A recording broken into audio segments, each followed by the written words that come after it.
know it's a privilege that you've given me to become your chief guest as you launch the office of the association that you have today. So first thing is to observe all protocol, starting with the president of the Short Stature Society of Kenya, my good friend Joaquim Mwangi. We call you Ole Katuosis, from my hometown of Ruiru, and also the vice, Madam Ruth Mweni, who has been my friend for long, and also our friends from the East African region, Mr. Paganda from Congo, Madam Honorine from Rwanda, and also Mr. Eza from Congo Kinshasa, Fante Komshebu,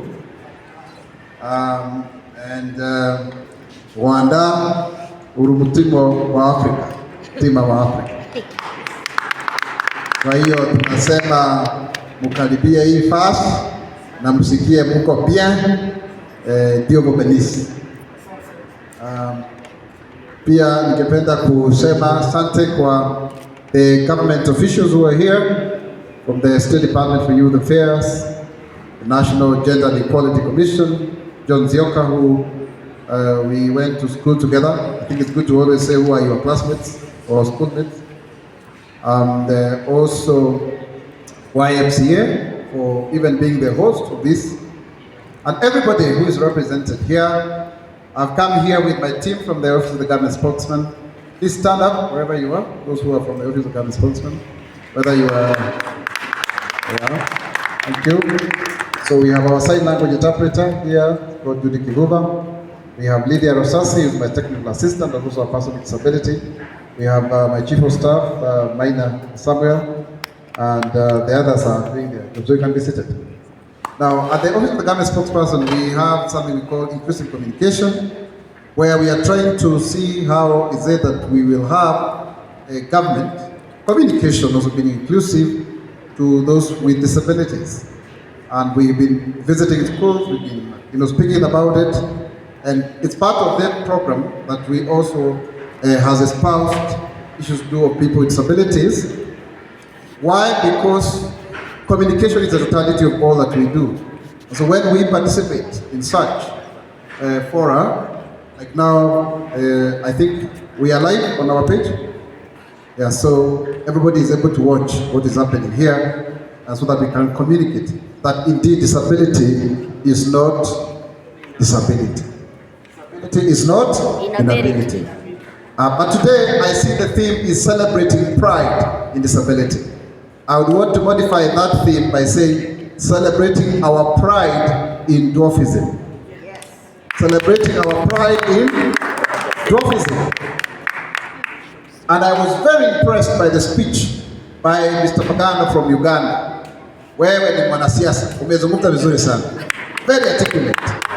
In fact, Mr. Katuosis, yes, you have not done justice to me. I wanted you to come and speak here of the challenges that you face and the proposed solution. Because we must tell our story. Yes. We must tell our story. We must also learn from others. Like we heard, in a way, Rwanda is ahead. In a way. So what are the stories, what are the lessons from Rwanda? Okay? What can we do as a best practice? I hear you talking about the issues of people with albinism. And I'm very happy that Mr. Isaac Manyonge, who I've worked with before, a very articulate advocate and representative of the National Council for Persons with Disabilities, which is also part of the sponsors here, I can see, and an organization that I helped start from scratch 20 years ago. In fact, I'm the one who was behind this logo. In 2004, when I was appointed 28th of October. Today is 26th, yeah? So yeah, in 2 days' time will be 20 years since I started serving there.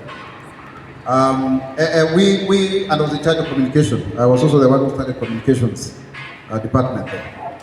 We have to tell our story. And he said it very clearly, it's about positioning and branding. You have to be known for something. And we must also It's not enough to have to be a little person. You've got to also live it, demonstrate it, so that people can see that indeed there is value in having you at the table. And then beyond your disability, when I was being appointed as a government spokesman, it was not so much because I have albinism. People were looking, the government was looking for someone to articulate his agenda. And then they said, no, can we get one from those who had been appointed as CASs? CASs, for those who are not from the country, are the assistant ministers or deputy ministers. And I was one of them. They said, the person who qualifies the most is Isaac Mwaura. He's articulate in both English and Kiswahili. He is a good writer. He can speak on TV and radio. So I got it out of merit. Are we together, my people? But first things first, what people see is disability. It is called the master status. In fact, I came with my son. Jiro, come. I came with my son. He's 7 years old. Say hi. So I came with Jiro, he's my friend. But I could see he was shocked the first time he came. He was wondering, watu wote wafupi ndio akina nani? Na sio watoto wenzake. Go and sit. Because I also want him to grow knowing what the father does. And I teach him, by the way. So, watu wakikuuliza, kwa nini baba yako ni mweupe? Okay, mwambie hivyo ndio Mungu alifanya nini? Alimuumba. You know, you must have those disability conversations with your people, with your children, with your relatives. You know, because sometimes to talk about it becomes very difficult. And I can see the entry point for many people with many little people is like comedy. Not comedy. Na kuchekesha, si ndio? Kana funny, Kana funny means katoto funny, wale ambao wale hiyo. And the first person we knew of short stature in this country, sio mwingine bali nilikopea. Huyu ndio tulijua wa kwanza. Sikuwa najua uko na bibi mrefu hivyo. Funga kofi kwa likopea. And then kuna Inspector Mwaura na wengineo. You must have brand ambassadors. People who make it easier for the society to understand. Now, you will also agree with me when you talk about albinism, the first person people have in mind is nani? Wow. Isaac Mwaura. In fact, I think Mwaura has become the second name for albinism. So, what did I do? I made sure, because I knew the problem was that we were being classified together with those who have visual impairment, and I saw my good sister Sandra here, but our problem was not so much that we could not see, because we have some little sight. Our problem was the skin, and the skin cancer, lack of sunscreen, eyes, of course, you needed spectacles. We problematized the skin and made everyone to understand we need sunscreen. And that is how we were able, I wrote a concept when I was a student at the University of Leeds. We were able to lobby Parliament, and we got a standalone kitty for people with albinism. Then, following our model, and this kitty, what is it able to do? It gives free sunscreen. I actually put it 5 things. I'm the one who wrote this one. 5 things. Sunscreen provision, including lip care and after sun. Then you have the issues of eyes, skin cancer treatment, protective clothing, and advocacy and awareness creation. That is what that fund does. I am the one who defined it. You must define your own struggle. You must also come up with solutions and fight for them so that they become part and parcel of public policy, of government position. So that program is now functional. I don't need to be there. I was also able to mentor other people with albinism. Today, there was a time every conversation on albinism I had to be there. Today, I also sit and listen. And some of those people that I have mentored, like I remember this Wanyonyi Pepela. Wanyonyi Pepela is now a member of parliament for Ebuye. But that gentleman came to me crying. He was staying in the slums of Kangemi. Nikamfanyisha interview, alikuwa tafuta kazi. Akaanguka. I think he got only 24%. Lakini, give a chance to someone. And then I mentored him. Today he's a member of parliament of Ebuye. And another one called Aseka. Nobody will ever believe in yourself if you don't believe in yourself. And you have to tell your own story to the point that people buy it in. There will always be competing narratives.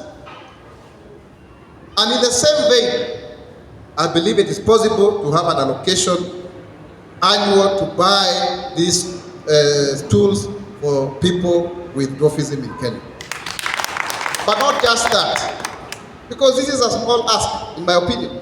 I've just done a calculation. Even if you do $10 per stool, that's about 1,300 Kenya shillings, times 1,500 persons is coming to 1,950,000. That's not a lot of money for government. That is something we need to take up immediately and ask for that 2 million so that everybody can get it. And believe you me, I am going to follow up until you get your stool.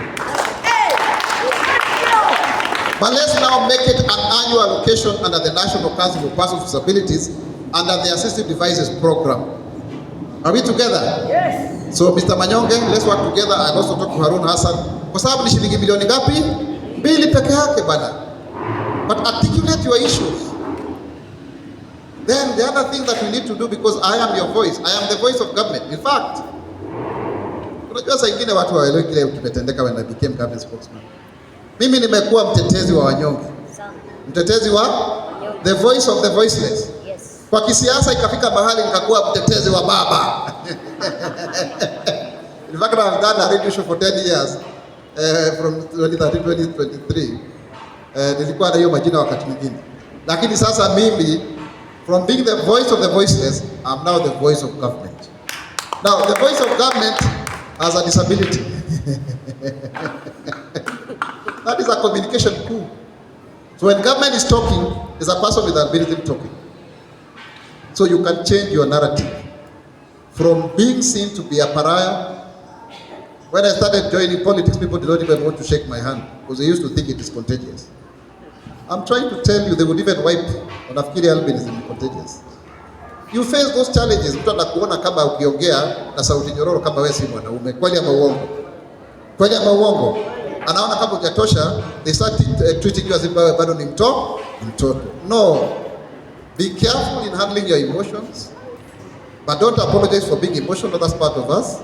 Are we together? Yes. But find a way, against all odds, to stand up and be counted on an equal basis with others.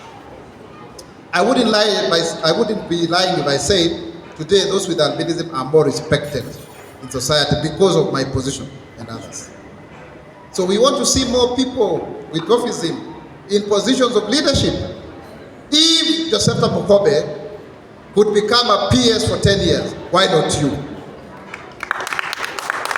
If Abibo Okobe can be elected as a member of parliament, na alikuwa amechaguliwa sijui mara 4 ama mara 5, lakini sasa amechaguliwa mara ngapi? 2.